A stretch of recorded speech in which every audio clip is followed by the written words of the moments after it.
Welcome to another Sensible Reactions. So, today, you know what it is that we're doing. You know exactly what it is that we're doing. We're reacting to some videos. Now, these videos, I got two that should be dropping back to back. Now, these videos in particular are a bit more on the serious side. It's really about handling business. I feel like a lot of us are moving towards elevation, and a lot of us have elevated also, meaning just younger individuals who may not yet be at certain points in life.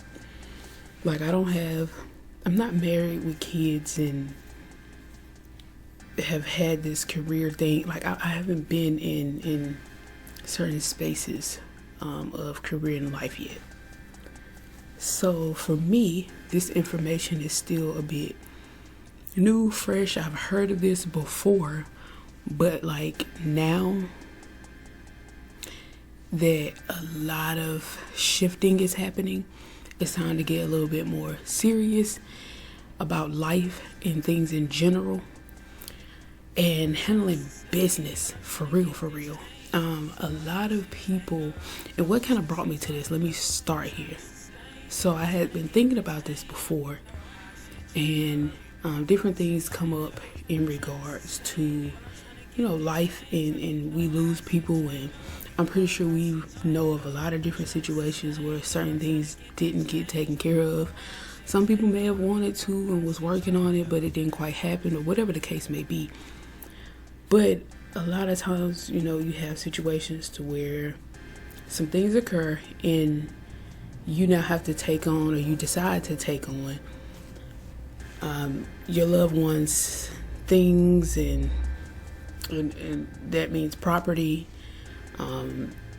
Cars, of course, is property. And you take on their debt to some degree, and so forth and so on. So, ironically, I have been looking into some things, and I kind of stopped. So the other day I was on Tickety, tick. Yeah, I was on there, and I heard somebody talking about, like, I didn't see the person's face. I just saw the background or whatever. Excuse me, I just heard him talking in the background. He was talking about a living trust, and just how you put money, or rather put his property, put his things in a living trust, and that's the way that he has managed his things. Instead of him being an individual, he is an entity. So with that being said, I've come across something like this previously in regards to birth certificates and changing over things. And if you know what I'm talking about already. You already know exactly what I'm talking about. So I was kind of into it for a second, and then I kind of backed out, and I started looking into, because once you start looking into business and creating wealth and building, you start to look at different things. Also, getting a whole life policy, that was talking about that as well. And so it's just a few things, you know what I mean? A few things, not just for living money moves. Also, when you're no longer here, your family's good, and your life is organized down to the end. You feel what I'm saying? God willing, everything will be everything when everything is everything, and everything is everything. Yeah. But for the people who are already at that point, maybe you're already in the process of researching and so forth, here is some information. Please continue to do your own research. Please, I'm going to say this one more time. Disclaimer. please do your own research, okay? This is just a starter pack. I have not fully gone into this, so what I am doing right now is doing just that. I read a little bit about my home state, and so I kind of understand a little bit there, but there's more to learn. So here we are. So this is going to be 6 steps for setting up a living trust. So let's get into it. Let me make sure. Yep, a living trust and will. Also, and he's probably going to talk about it, so I'm just going to go ahead and get into the video. Before we do move forward, please go ahead and like. Right? Go ahead and like. All right. Now, if you know anything about this topic or anything you want me to react to on Sensible Reactions, please comment. Or if you just have a reaction to my reaction, comment. Like, come talk to me. I've been telling y'all, come talk to me, and what's happening, I still don't understand. Anyway, y'all gonna okay. So the last thing I want you to do, if you find this information to be valuable, I want you to go ahead and like hit that share button and send this to some people who you know about their business and actually are going to look into this. You might need to send it to a family member who, you know what I'm saying, you want to kind of start looking into it. But it's ironic because me and my mother was just having this conversation the day after I had just looked it up myself once I heard the audio clip. So when things are in alignment, they are in alignment, right? And I have a bunch of saved videos that I'm going to be reacting to. And so now I'm just getting organized. Well, I have the time now to get organized and get myself together. So here I go. I'm done talking though. Again, hit that like button. Go ahead and begin now. Not now. Let's try it again. Now. Patrick here, head of legal at Trust and Will. Today I'm going to explain how to set up a living trust online.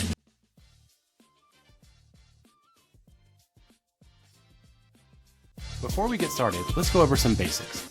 A living trust is a type of arrangement that you can use as part of your estate plan.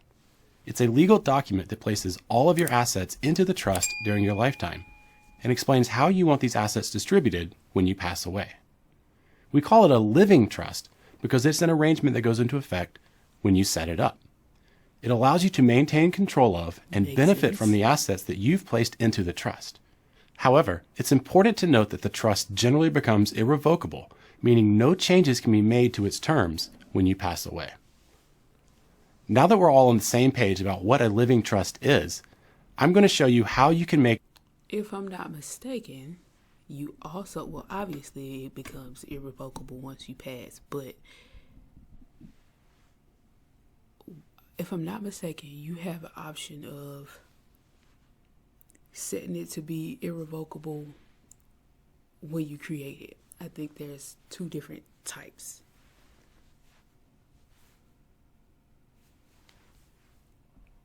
Make your own living trust online in just 6 steps.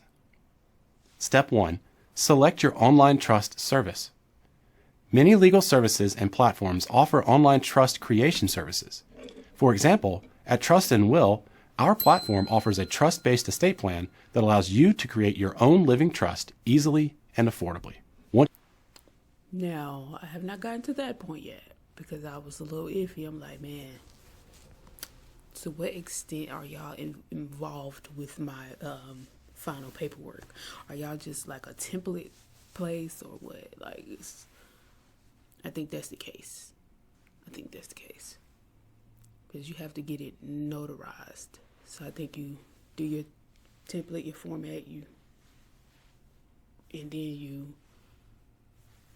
Once you've selected your product or service, follow the steps to start your document. Step 2. Name your trustee. In your living trust, you'll be naming a trustee. The trustee is the individual who will have control over the trust. There's the trustee who is in charge of the trust, and the beneficiaries who the trust is held for. In most cases, you are initially the trustee and the beneficiary, so that you are managing your own assets for your benefit during your lifetime. But that can change after your death when you specify who takes over management. And I'm wondering if this also is going to be a situation to where, hold on, wait a minute. But that can change after your death when you specify who takes over management and who the trust is held for. Whomever you choose to take over your There we go, I got my thought back. I'm wondering, I guess if it's irrevocable, then changes can be made.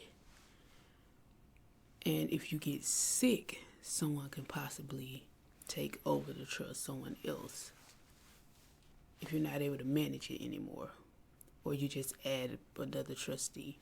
We'll see. Trust after your death should be someone you can absolutely trust. Some individuals even opt for a professional trustee rather than a person they know. Step 3. Name your beneficiaries.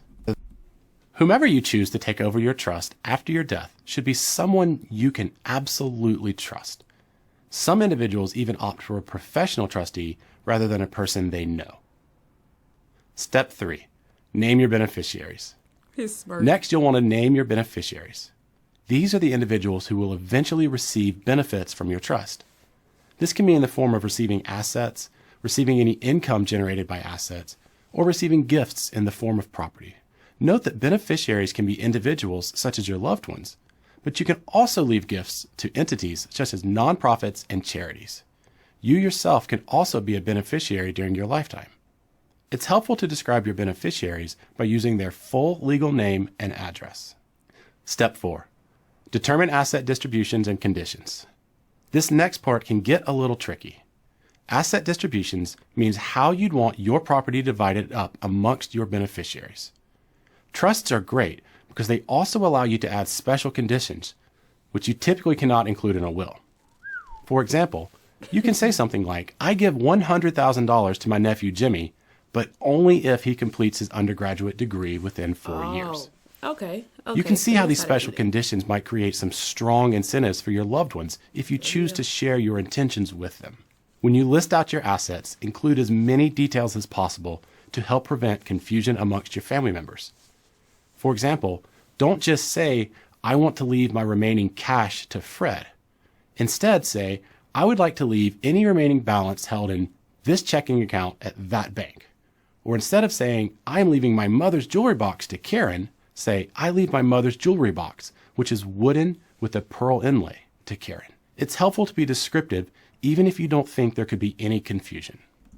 Now let's see if we can add some pictures or something here. Can we get extra creative? Can we get extra creative? Step 5. Name any exclusions. Just as you can tie conditions to certain asset distributions, you can also set certain exclusions. For example, let's say you had a falling out with a cousin, or you've gone through a divorce and you cannot stand the idea of something precious going into that individual. No judgments here. This is your trust, and anything you want to do with your estate is valid.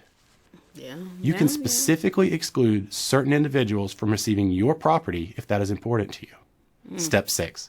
Finalize. Oh, that gets messy. That gets messy. Oh, that gets messy. Now this also give me an idea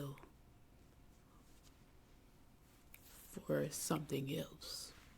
Store and review. Once you've finished setting up your living trust, it's time to finalize it. Be sure to sign your living trust into effect by complying with state laws. Some states require notarization and some require witnesses. After you've collected the appropriate signatures, your living trust is valid and goes into effect immediately. Be sure to store your original hard copy and digital copy in secure locations, such as a fireproof safe, a safety deposit box, or a digital vault. Last but not least, you'll want to schedule reminders for yourself to review your living trust regularly and update it if necessary. Remember, your trust becomes irrevocable once you pass away, so it's crucial that you keep it up to date. That's it, folks. This was a lot of information to unpack, so I thank you for staying with me. What do you think about Living Trust? Yes. Do you think it's an estate planning tool that you'd like to use? Yeah. Leave your answer in the comments below. Yeah. Thanks for watching. It is. If this video was helpful, please like and share it with your friends. So, if you all want more information from this page in particular, you see here what it's called. This is the name. Trust and Will. So, man, that last part can get messy. I think I'm going to use that in a project. But that last situation, yeah, for sure. Now, I was also thinking when he was talking about name and address, I'm like, yeah, people move, baby. You're going to have to stay on top of that because people move and change phone numbers and all kind of stuff. Change all kind of stuff, even down to when they get married. So it's like simple stuff that sometimes you can overlook that can end up being a problem also. But, so you can get real detail here because I was wondering in regards to the will, kind of to what extent you can, because people act as if you could really customize the will like that, but it's given that the living trust may be a little bit more detailed, at least from what I'm seeing thus far here. But interesting. Yeah, I definitely am going to have to start getting a bit more organized, and I'm going to be posting a good day video about getting more organized, because I think a lot of us are living a little chaotic. Like, life insurance exists, you know what I'm saying, but like sometimes it needs to, and then I need to know, is there I'm just thinking, is there a fee? I don't think this is a ongoing service that you have to have through somebody. Or is it? See, now I have to do more research. I'm also going to be doing, like I said, one more video.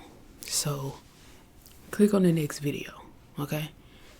The next video is a continuation and some more good information. Then I'm going to also do another video. It may or may not be today that I'm going to record it, but I know it will not drop on the same day as this one.